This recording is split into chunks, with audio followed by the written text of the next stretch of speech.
Hey, it's Zach and Hoff from here with Jose Nazario from Arbor. And Jose gave an awesome talk yesterday titled Politically Motivated DDoS Attacks, right? And I found it really, really interesting. If you can give us a kind of an overview in a quick nutshell of what your presentation was about, that'd be awesome. Sure. So I gave a brief history of about the past 10 years or so of these packet flooding attacks that generally have a political motivation behind them, or nationalistic or patriotic motivation. So I've talked about, for example, the Hainan spy plane incident, where we saw the Hawker Union out of China lead a series of packet flooding attacks against U.S. government computers. Estonia in 2007 and Georgia in 2008, and a whole host of other attacks on CNN.com and dissident groups like the DDB, the Democratic Voice of Burma, things like that. Also talked a little bit about attribution and how difficult that is and where we are with that, as well as the overall question of how to respond, who's responding, and what are the open questions in that arena. So why do we see such a focus of this sort of activity in the former Soviet bloc and or in emerging China? What contributes to just that amount of and strangely in non-democratic societies that you would potentially classify them as being these dissident groups? You know, is it just such an easy channel to express their voice? Why do we see so much activity there? That's a good question, and I really don't know the answer why we see it there, to be honest with you.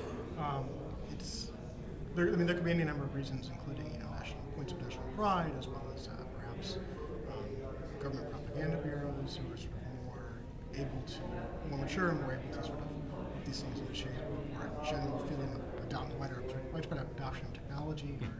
Or one can even argue they have a stronger history of bullying and censoring their opposition. I really don't know why it's rare more than it is here or in Western Europe, for example. Interesting.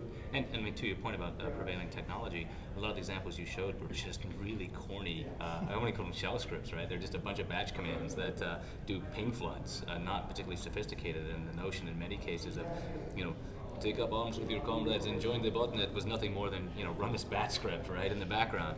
Or in the case of Georgia, just load this webpage. Right, load this webpage, exactly. And so to that point, and reflecting on the last question, why don't we see, so for the fact that we see so much activity in those regions, why don't we see that the corresponding with the amount of connectivity we have, amount of technology we have in the U.S., why don't we see more attacks originating in the U.S. with the destination of the U.S.? We do see them, but they're incredibly rare. And well, at least politically motivated. They're incredibly rare. We do see them, against e-commerce, against even each other, right? Yeah. You my sister, I asked you about my sister and IRC, and I DDoS you in the post, that kind of thing. Nice. But overall, we do. They're incredibly just rare overall around the world, but they're really rare in Western Europe and in the States.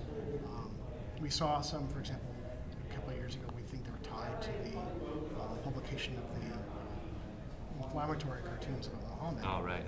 That kind of thing. But that would be in Western Europe, right? And those are pretty rare circumstances. Do you think we're better able in the U.S. and some of these more, I don't say advanced, but more democratically open countries that have a lot of high-speed connectivity, better prepared to handle those attacks, or it just really depends upon that strange kind of perfect storm of culture and economics and technology? I think it's the latter. I think it's that perfect storm. I mean, that's not to say that we're not better protected, right? I think we have more people with more technology deployed in the West, in Western the U.S., for example, Western Europe, than we did, say, in Estonia or Georgia, who were able to handle those kinds of attacks. We see these all the time, right? For various reasons. They don't have the same impact for reasons such as they can be filtered, and the adversaries aren't on as equal footing in terms of packet flooding. But why they're just not making the headlines, why they're not seeing this rallying cries, we're just missing a perfect storm, I guess. Interesting. Yeah, I haven't really come to any hard conclusions there. It'd be kind of hard too. I mean, you were talking about a lot of the reasons and looking at trying to, with attribution, actually figure out who's at the, who's the money man at the bottom of this. In many cases, it's very hard. Right? So there might not even be a money man in some cases, right? It could just simply be a spillover propaganda, right? There's, some of these conflicts, there really is no shortage of outcry for some people, right?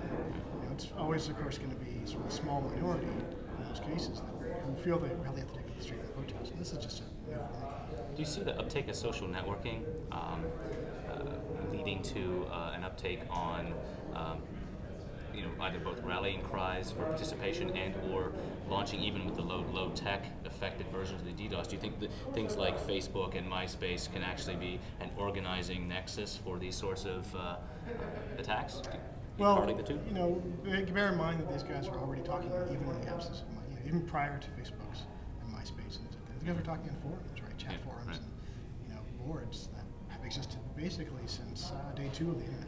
So, so they've already had the social media. They already have those methods of communicating. Facebook and MySpace, all that kind of stuff, just puts a different face on it. So I think they already have that social media. It's just we would call today or lump together in the same fashion. Interesting. And I was just actually talking to Adam O'Donnell a minute ago.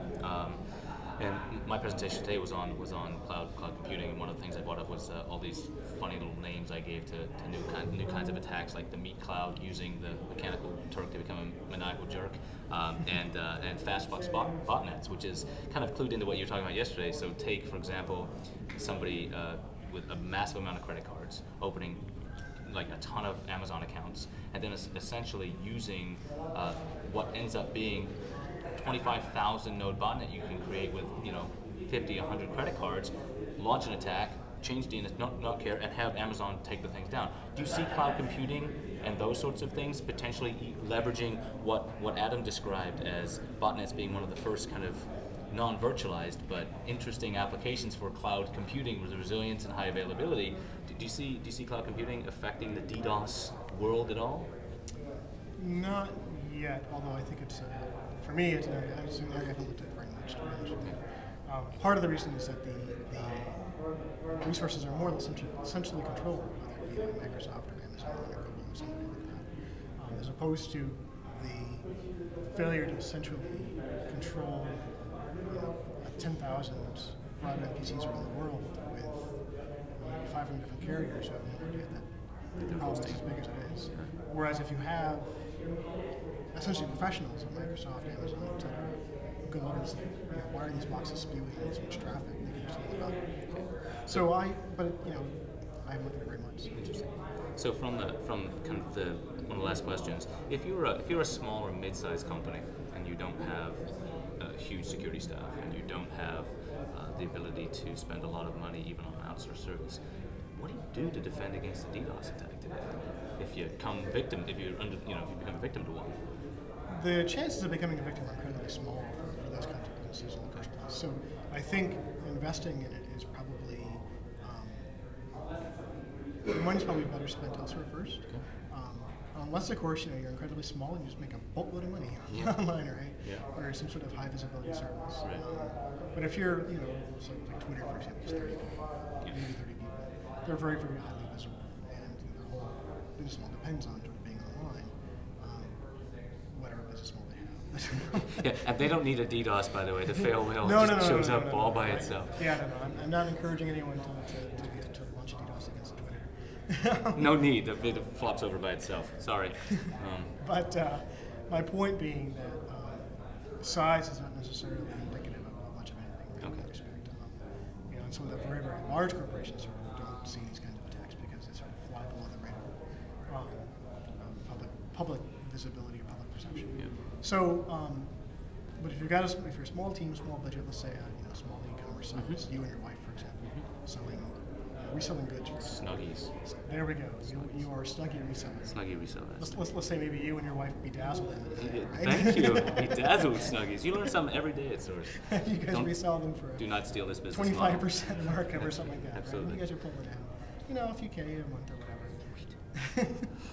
There's your business. There's your plan. Right? Yeah. So find some VCs around here. Right. There's your plan. Go to Hoff. We'll be right back. Anyway. Back to your question. Should you? I'm encouraging probably to not spend your effort investing in DDoS, but instead, for any purpose really whatsoever, whether it be DDoS or just connectivity, you should know who your ISP is. Right? You should know who to call and who to talk to and what to talk about. Right? So, calling them up saying, "Is the internet broken?" Or whatever is probably not the fastest way to do this. imagine going through tier 1 support. Yeah. Right. And When I know, we're really under attack. is it plugged in? Yeah, exactly. Plugged Is in, your router plugged into? got Is your it. computer plugged in? Yeah, That kind of stuff. Instead, if you are sort of knowledgeable, you can sort of tell there's a lot of traffic coming in that we can't account for, right? You should be able to sort of know, who to talk to and say, here's my problem. I think something funny's up. I don't know what it is. But really, you need your ISP tell. That's great advice. I discovered something earlier today is by saying trying to stop it at your border is like trying to basically stop a crowd of zombies from sort of who drove down the freeway to your house. He said zombies. This is an awesome interview. At your front door. Right? Yeah. Well, your driveway's full. Of zombies. What you really want to do is you want to stop before they get off the off-ramp, right? And you got to talk to your ISP to do that. Okay. That's great advice. Thanks, Jose. You're very welcome.